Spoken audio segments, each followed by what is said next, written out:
Akhirnya disampaikan pada kelanjutannya hari ini Bapak Said Didu dinyatakan tidak ditahan.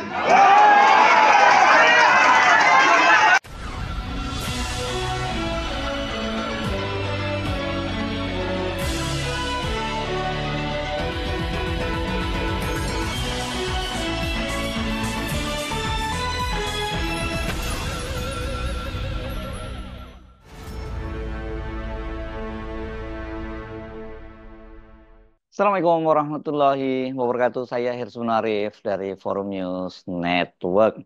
Manusia Merdeka Said Didu dengan tegas menolak tawaran dari Abdesi Pusat maupun Abdesi Tangerang yang melaporkannya ke polisi untuk dimediasi sebagai syarat agar laporan tersebut dicabut. Sebaliknya, para tokoh dan aktivis yang mendukung Said Didu mendesak agar pelapor Said Didu ini, yakni Ketua Abdesi Asosiasi Pemerintahan Desa Tangerang, Mas Kota, dilaporkan balik dan segera ditangkap. Tawaran mediasi sebagai syarat agar pelaporan terhadap Said Didu dicabut itu disampaikan oleh Ketua Asosiasi Pemerintahan Desa seluruh Indonesia, Surta Wijaya, dan juga Mas Kota, ini Ketua Abdesi Tangerang, yang melaporkan Said Didu ke polisi. Surta Wijaya kemarin bersamaan dengan diperiksanya Said Didu oleh Polresta Tangerang, Banten, itu menyatakan siap melakukan mediasi dengan mantan Sekretaris Kementerian BUMN Muhammad Said Didu terkaitan dengan laporannya karena Said Didu disebutkan menyebarkan hoax proyek strategis nasional atau PSN Pantai Indah Kapuk II. Kalau setelah pelaporan ini dan pemeriksaan ini ada mediasi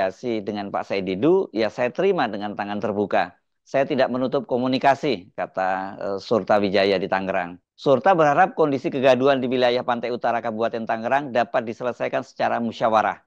Bahkan pihaknya menjanjikan akan mencabut laporan polisi terhadap Said Didu jika komunikasi atau mediasi dapat dijalankan. Surta menyatakan tuduhan Said Didu terkait adanya keterlibatan Abdesi dalam pembangunan di Pantai Indah Kapuk II itu adalah tidak benar. Kita tidak a priori terhadap kritik sebagai kontrol dari para tokoh nasional. Saya tidak mau terpecah belah antara orang yang di utara dengan orang-orang yang tidak tahu, kata dia. Sementara Ketua Abdesi Kabupaten Tangerang, Mas Kota, dia yang ini yang melaporkan Said Didu ini, dia menyampaikan hal yang sama. Dia mengaku bakal menarik laporan itu jika menempuh proses mediasi. Ini saya kira perubahan sikap yang mendadak dari Abdesi ini karena reaksi yang muncul luar biasa dari para aktivis, dari tokoh-tokoh nasional, dan dari berbagai elemen. Dan itu terlihat kan dari banyaknya aktivis yang mendampingi Said Didu selama diperiksa kemarin.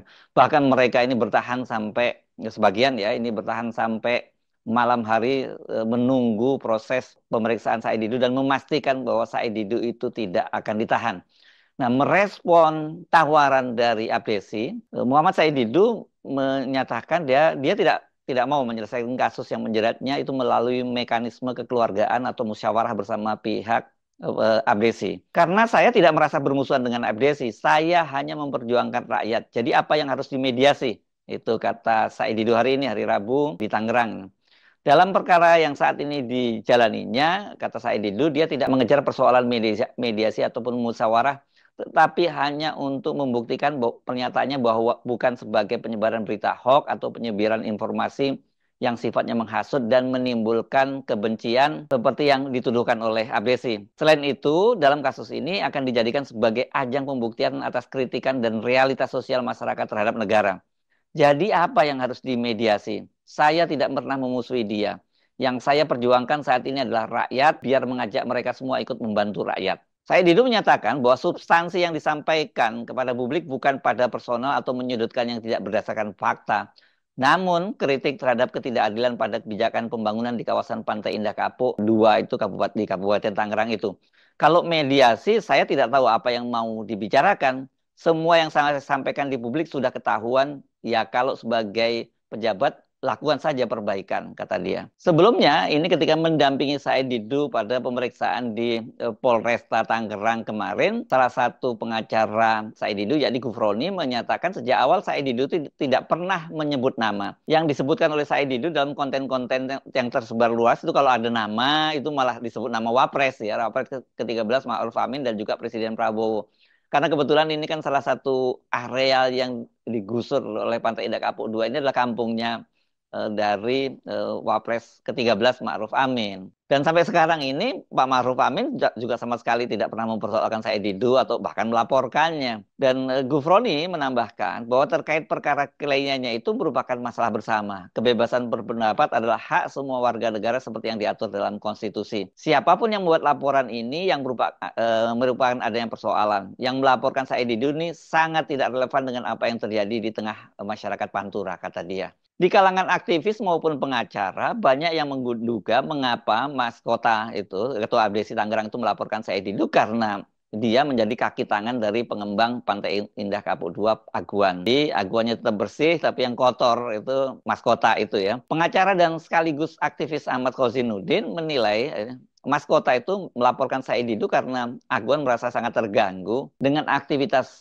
Said Didu yang melakukan investigasi dan penelusuran di lapangan yang menunjukkan Pantai Indah Kapuk 2 melakukan pembebasan lahan dengan harga murah, NJUP-nya diturunkan dengan melibatkan aparat penegak hukum, kemudian kepala desa dan juga aparatur sipil negara. Dari investigasinya, Said Didu mendapati fakta yang sangat jelas bahwa ABDSI bahkan secara kelembagaan terlibat dalam pembebasan lahan. Ini salah satu fotonya adalah Said Didu berpose dengan latar belakang plang kantor pembebasan tanah proyek. Ini PT Kukuh Mandiri Lestari. Dan ini coba perhatikan ini ya. Jelas di situ ada tulisannya didukung oleh ABDSI Kabupaten Tangerang. Memang di situ tidak jelaskan kaitan antara PT Kukuh Mandiri Lestari dengan pengembang Pantai Indah Kapuk 2. Namun di lapangan saat mendatangi lahan yang dibebaskan, Said Didu itu menemukan fakta yang memperkuat dugaannya. Di lahan yang telah dibebaskan itu ada papan larangan dengan tulisan perhatian yang tidak berkepentingan dilarang masuk area Pantai Indah Kapuk 2. Kemudian tertulis di bawahnya PT Kukuh Mandiri Lestari.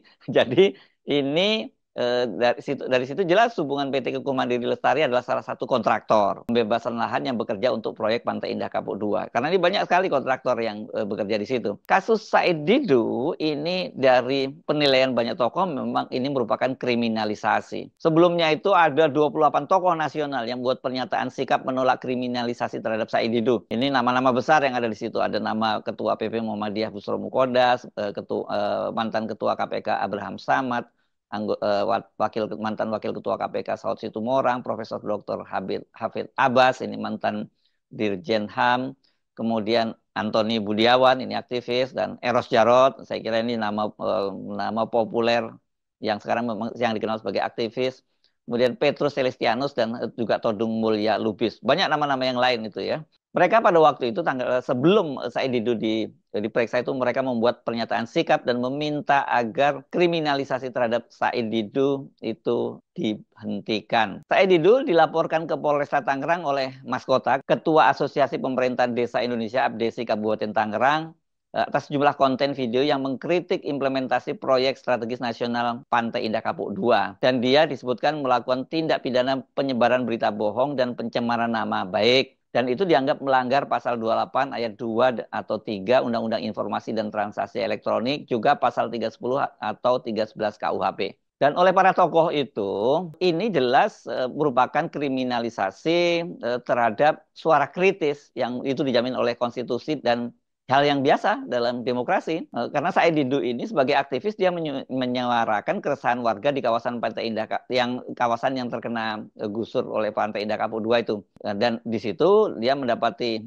laporan-laporan ada intimidasi dan kemudian ada penggusuran dan ganti rugi tanah yang sewenang-wenang, dan kemudian juga ini PT Pengembang Pantai Indah Kapuk 2 itu menggunakan oknum, disebutnya gitu, oknum lurah, polisi dan preman untuk mengancam warga pemilik tanah agar menjual tanahnya dengan harga di bawah NJUP atau di bawah harga pasar. Said Didu itu memang seperti tak kenal takut dia melakukan advokasi ya, menyuarakan kepentingan rakyat itu. Dia membangun kesadaran masyarakat sekaligus mengingatkan bahwa berbagai pihak termasuk aparatur pemerintah daerah dan penegak hukum agar melindungi masyarakat dari kesewenang-wenangan pengembang PT Agung Sedayu. Tapi justru malah dia dikriminalisasi oleh ketua FDC. Ini konyol ini karena harusnya malah orang seperti Said Didu itu mendapat perlindungan dan kepastian hukum. Selain itu yang dipersoalkan oleh para aktivis ini adalah penetapan proyek Pantai Indah Kapuk II sebagai proyek strategis nasional oleh Presiden Jokowi kuat bernuansa kolusi, konspirasi, serta mengabaikan hak asasi. Bayangkan warga yang bertahun-tahun turun-temurun memiliki lahan diposisikan sebagai penghuni liar yang bisa diusir dan digusur sewenang-wenang dengan ganti rugi yang tidak memadai. Dan kemudian proses penggusuran juga mengabaikan mekanisme pengadaan tanah bagi pembangunan untuk kepentingan umum. Nah, akhirnya ini mereka ya 28 tokoh itu yang menyebut sebagai sahabat seperjuangan Said Didu itu menyampaikan pernyataan sikap. Satu, meminta Polresta Tangerang menghentikan upaya kriminalisasi terhadap Said Didu. Dua, pemerintah dan aparat negara wajib melindungi masyarakat pemilik tanah dari keserakahan pengembang. Ketiga, meminta kepada Presiden Prabowo Subianto untuk meninjau ulang atau membatalkan Pantai Indah Kapuk II dan proyek swasta lainnya yang dikategorikan sebagai PSN seperti Bumi Serpong Damai, termasuk mengevaluasi kelayakan dan implementasi lapangan proyek-proyek PSN lainnya yang terindikasi mengabaikan hak-hak rakyat. Saya sebut tadi kan namanya ada Busro Mugodas, Abraham Samad, Saud Situmorang, Profesor Hafid Abbas, Antoni Budiawan, Eros Jarot, Andi Sahrandi, Petrus Celestianus, Bambang Harimurti, Todung Mulya Lubis, Manuel Kaisepu, Roy Surya, Marwan Batubara, Bede Bardun. Ini banyak sekali ya, nama lainnya ada 28 orang ini. Selain itu, dengan dikoordinasikan oleh Ahmad Hosinuddin, kemarin ratusan aktivis dari berbagai elemen itu juga menandatangani ini melakukan antisipasi agar Said Didu dinyatakan ditahan itu dijamin oleh mereka. Jangan sampai Said Didu ditahan. Pada waktu itu katanya sampai ratusan orang yang menandatanganinya itu sebagai antisipasi saja, tapi ketika kemudian akhirnya mendapat kabar Said Didu tidak akan ditahan, nah itu baru kemudian jaminan itu ya tidak digunakan. Para pendukung atau teman-teman Said Didu ini pertama kali mendapat kabar bahwa Said Didu tidak akan ditahan itu dari Kolonel Sugeng Waras. Ini Sugeng Waras ini bersama dengan sejumlah purnawirawan TNI itu juga mengawal Said Didu. Dan ini pada sore harinya dia menyampaikan itu kepada para pendukung Said Didu dan disambut dengan takbir dan juga kemudian sholawat asgil. Gitu. Akhirnya disampaikan pada kelanjutannya hari ini Bapak Said Didu dinyatakan tidak ditahan.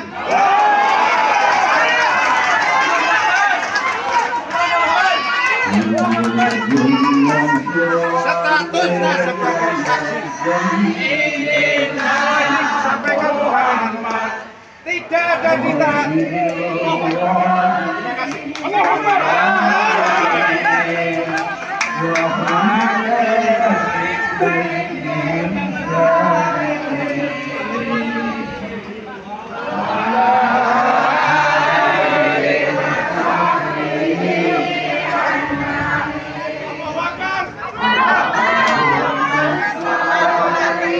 Memang ini kemudian disambut sangat lega ya karena ketika keluar ketika akhirnya pada malam harinya Said Didu itu keluar dari ruangan pemeriksaan dia bisa melenggang dan kemudian memberikan keterangan pers kepada wartawan bahwa dia diperiksa selama 7 jam dan kemudian menjawab 30 pertanyaan. Nah, sampai saat ini memang Said Didu belum bebas karena ini kan memang statusnya masih pemeriksaan gitu. Apakah kemudian ini akan dicabut oleh Abdesi? Tapi yang jelas kalau Abdesi menyaratkan bahwa itu harus ada mediasi, ini yang ditolak dengan tegas oleh Said Didu. Kalau mau cabut, silakan cabut saja begitu ya. Justru yang terjadi sekarang ini banyak sekali sahabat-sahabat Said Didu yang berencana akan melaporkan balik Mahkota ini karena ini dianggap justru dia yang menyebarkan fitnah dan menimbulkan keonaran gitu. Dan ini ya juga ada desakan agar Mahkota segera ditangkap karena tadi itu karena telah membuat keonaran dan membuat laporan palsu terhadap Said Didu. Kita tunggu ini bagaimana proses selanjutnya. Apakah akan ada laporan balik? Tapi kalau soal laporan balik ini akan dilaksanakan. Tapi siapa yang akan melaporkan Said Didu ini tinggal mereka kelihatannya baku atur aja di antara mereka karena banyak sekali ini sekarang pendukung Said Didu itu Dan ini mungkin yang menyebabkan mengapa kemudian Abdesi itu menyatakan dia minta dimediasi dan mempertimbangkan untuk mencabut itu gitu kalau ada mediasi. Ya karena mereka tahu bahwa ini akan jadi badai, akan jadi serangan balik terhadap mereka yang bekerja untuk kepentingan, bukan kepentingan rakyat, tapi justru untuk kepentingan para pengembang. Saya Harus Munarif dari Forum News Network. Sampai jumpa lagi. Wassalamualaikum warahmatullahi wabarakatuh.